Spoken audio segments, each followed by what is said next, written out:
Assalamualaikum warahmatullahi wabarakatuh. Halo sahabat Mido dan semuanya, selamat datang di podcast kami. Hari ini kita akan ngobrol santai tapi bermakna tentang sesuatu yang menjadi fondasi kita bekerja di lingkungan Direktorat Jenderal Imigrasi, yaitu nilai berakhlak. Sebagai penjaga pintu gerbang negara, nilai ini krusial banget.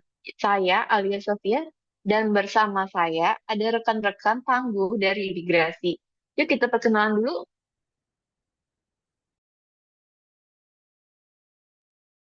Hai, nama aku Aulia Rahma. Senang bisa diskusi bareng kalian semua hari ini.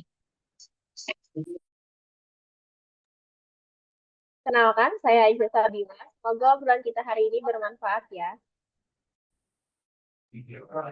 Halo, saya Alvina, saya berbagi pengalaman dan juga pandangan.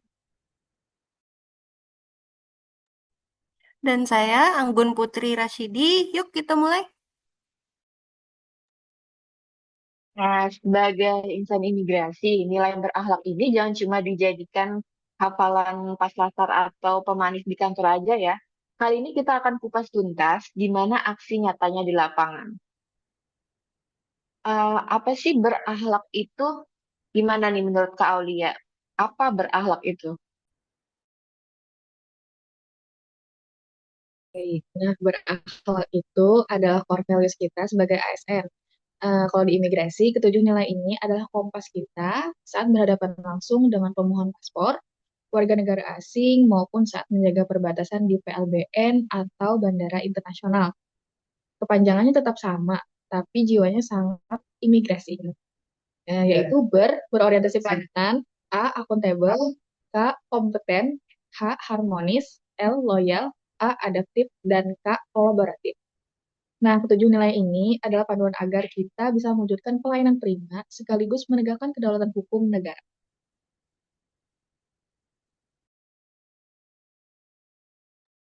Kalau berorientasi pelayanan dan akuntabel itu apa sih, Kak Aisyah? Saya mulai dari berorientasi pelayanan. Imigrasi, kita ini frontliner negara. Wajah Indonesia tercermin dari keramahan kita di konter pemeriksaan bandara atau loket wawancara dan biometrik paspor. Contoh nyatanya menerapkan 5S, senyum, sapa, salam, sopan, dan santun. Kepada pemohon, memberikan prioritas kepengurusan bagi lansia dan penyandang disabilitas serta tidak mempersulit berkas persyaratan. Kita lanjut ke akuntabel. Ini krusial karena imigrasi mengelola PNBP negara dan dokumen negara. Contoh konkretnya, menolak segala bentuk pungli dalam pembuatan paspor serta tidak menyalahgunakan wewenang dalam menerbitkan izin tinggal bagi WNA di luar biaya resminya. Jadi gitu. Tapi kalau buat kompeten dan harmonis, itu gimana, Kak Alvina? Kalau tren itu sudah menjadi kewajiban mutlak bagi kita. Dinamika aturan keimigrasian, jenis visa, hingga modus TPPO atau tindak pidana perdagangan orang itu terus berkembang pesat. Kalau petugas imigrasinya tidak kompeten, resikonya negara ini bisa kecolongan. Wujud nyatanya di lapangan adalah kita harus teliti dalam melakukan wawancara paspor, jeli mendeteksi dokumen palsu, dan selalu memperbaharui pemahaman terhadap regulasi keimigrasian terbaru. Kalau nilai harmonis, penerapannya di kantor imigrasi itu menarik banget. Secara internal, kita bekerja dengan rekan-rekan dari berbagai latar belakang daerah dan juga generasi. Di sisi lain, kita juga berhadapan langsung dengan WNA dari berbagai negara dan juga budaya. Menjaga keharmonisan di imigrasi artinya kita menghargai perbedaan budaya para pelintas tanpa diskriminasi. Namun, tetap tegas dalam menegakkan aturan hukum. Sedangkan di internal kantor, wujud harmonisasinya adalah saling mendukung antara tim pelayanan di depan dan juga tim penindakan atau Inpendakim di belakang. Nah, yang nggak kalah menarik juga nilai loyal dan adaptif. Bisa dijelasin nggak buat Kak Anggun? Nah, kalau menurut saya, nilai loyal bagi insan imigrasi punya makna mendalam. Bumi, pura, wirawibawa, atau penjaga pintu gerbang negara yang berwibawa. Orang yang setia pada tugas pengamanan perbatasan negara. Loyalitas kita adalah pada ideologi negara dan aturan hukum.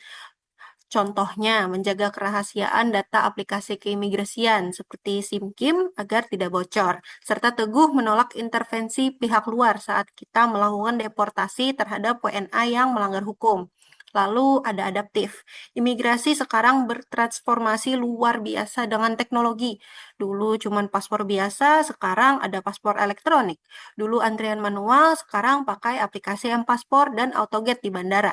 Menjadi lebih adaptif, artinya kita menjadi sebagai petugas tidak boleh gagap teknologi, melainkan harus proaktif memandu masyarakat menggunakan sistem digital yang baru ini.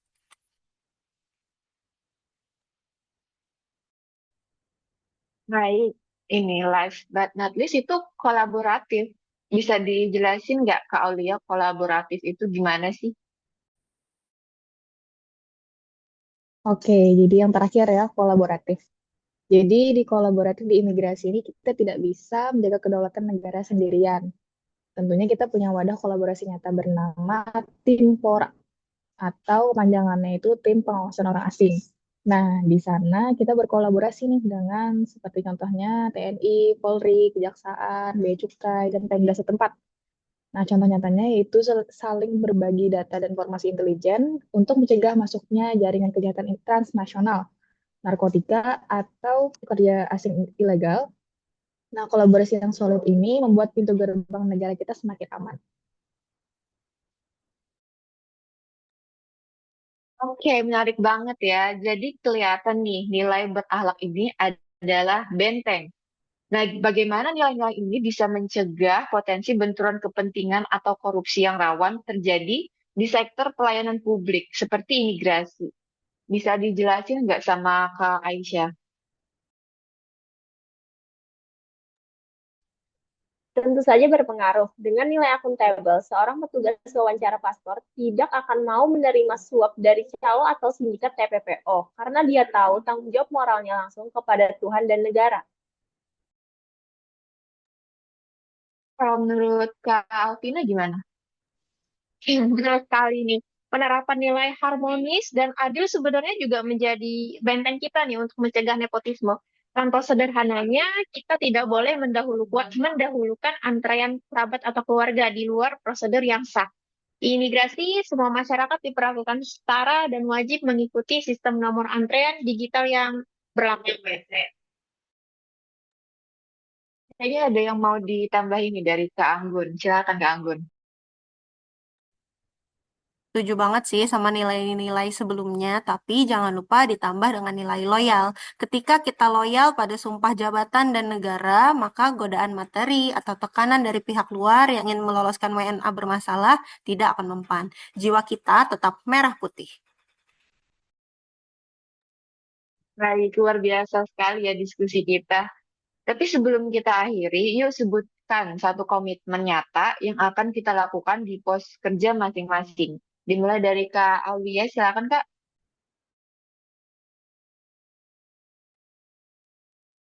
Oke, komitmen saya yaitu akan selalu melayani pemohon paspor dengan senyum ramah dan memberikan informasi yang transparan. Mau Kak Aisyah, Kalau saya berkomitmen untuk menjalankan tugas pengawasan keimigrasian dengan jujur, objektif, dan menolak segala bentuk gratifikasi. buat Kak Vina nih. Saya komitmen untuk terus mengasah kemampuan deteksi dini dokumen palsu dan kami tren keimigrasian global, yaitu penting. Oke, kalau buat Kak Anggun, Nah, kalau dari saya berkomitmen untuk siap mengadopsi dan mensosialisasikan setiap inovasi digital keimigrasian kepada masyarakat agar pelayanan semakin cepat, adaptif. oke, jadi buat saya sendiri berkomitmen untuk memperkuat koordinasi lintas seksi dan instansi demi tegaknya hukum keimigrasian kolaboratif. Oh, kayaknya kita udah sampai di penghujung acara ya. Terima kasih udah menyaksikan podcast kami. Ingat, menjaga pintu gerbang negara bukan sekedar profesi, ini adalah pengabdian dan berakhlak adalah identitas kita. Sekian podcast dari kami. Wassalamualaikum warahmatullahi wabarakatuh.